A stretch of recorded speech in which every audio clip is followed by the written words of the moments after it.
It's all to play for in the race for the last European spots available in the Premier League this season.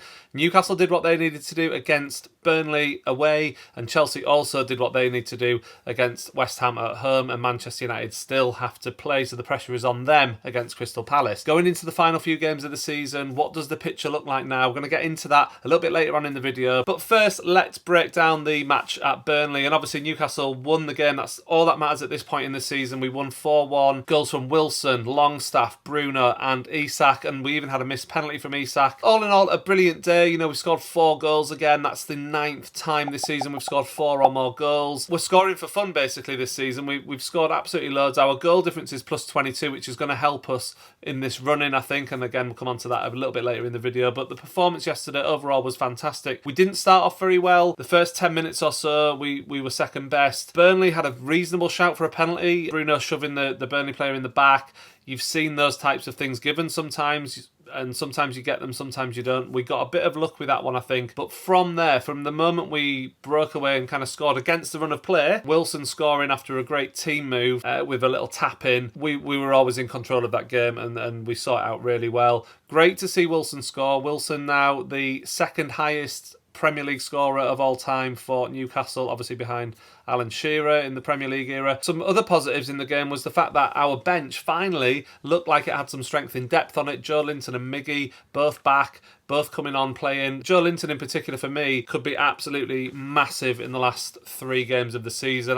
I expect against Brighton next week he might have another bit part role, but I suspect against Manchester United away at Old Trafford, I can see Joe Linton starting that match. Isak also, like I said, missed a penalty. That's his first miss of a penalty for Newcastle. But I guess if you're going to miss a penalty, the best time to do it is if you're 3-0 up and cruising. So at least he's got that out of his system, and it didn't come at a more important high-pressure moment. Let's hope that's not a pattern that carries on going forwards. But Isak did get his goal a couple of minutes after the penalty miss with an excellent finish. Again, great teamwork down the right-hand side, and we have to mention Livramento and Hall, both standout players really in the game against Burnley. Very, very good. Dan Burn as well, playing in the central defence. He's actually playing really, really well. We know he's a central defender. He's not a left back, and we're seeing good performances from him.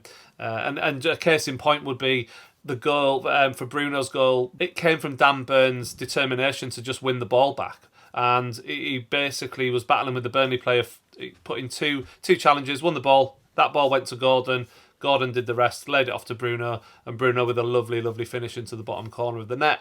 Just really good to see some of the football we're playing. And actually, if you take out the Crystal Palace game, we are very much in form at the moment. We're playing very, very well.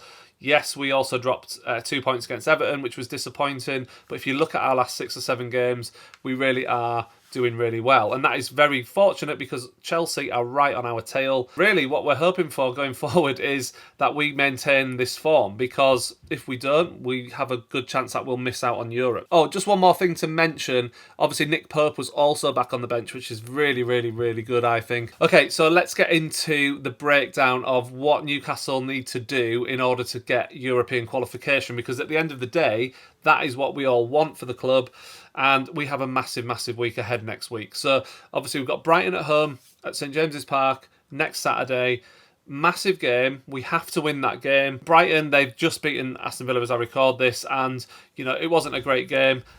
Villa were pretty poor in my opinion, but Brighton haven't been good recently, and they weren't amazing against Villa, but they did get the win. They won the game, so hopefully they've got the win out of the system and they can revert back to being not amazing next week when we play them, and hopefully at St James's Park we've got enough to beat them. 4 days later we go to Old Trafford in what could well be the match that decides whether we get European football or not, or whether we finish above Man United or not. And basically the bottom line is, in order to guarantee finishing in 6th or 7th, we have to get 7 points. So we have to win 2, and we can afford to draw one of those 3 games. There's just one thing to kind of be aware of here, because Chelsea are in such good form and are probably likely to win their last 3 games the way they're playing and the fixtures they've got coming up. There is a possibility in all this that Manchester United finish 8th. Now, if that happens, then it's absolutely vital that we finish in 6th, because if Manchester United go on to win the FA Cup, and I know a lot of people will just say, well, they're not going to beat Man City, but at the end of the day, it is football. Weirder things have happened. Manchester United could win the FA Cup. There is a chance they could do that. If they do that, then and they finish 8th, finishing 7th would be no good. So we have to finish 6th if Manchester United are finishing 8th. So in that respect, we just have to keep ourselves ahead of Chelsea. Obviously, if Manchester United finish 6th and we finish 7th, then we'll go into the Europa League. If we finish 6th and Manchester United finish 7th, we will go into the Europa League unless Manchester United win the FA Cup. So there's still loads of different permutations about what might happen, where we might end up. Ultimately, we just have to do our job. But I think that game against Manchester United at Old Trafford on the 15th of May is going to be absolutely massive, and I'm really looking forward to it. I'm feeling pretty good about where we're at. I know it's away from home and we haven't performed amazingly well away from home for quite a lot of the season, but if you look at our recent results, we are getting results away from home now.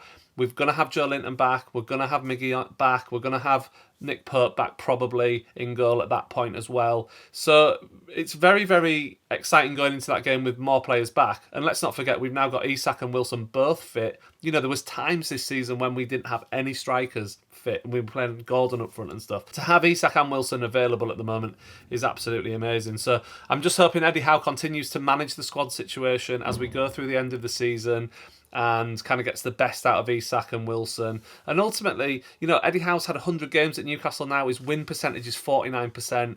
He's only lost 26 games. So, like, all the statistics are amazing for us.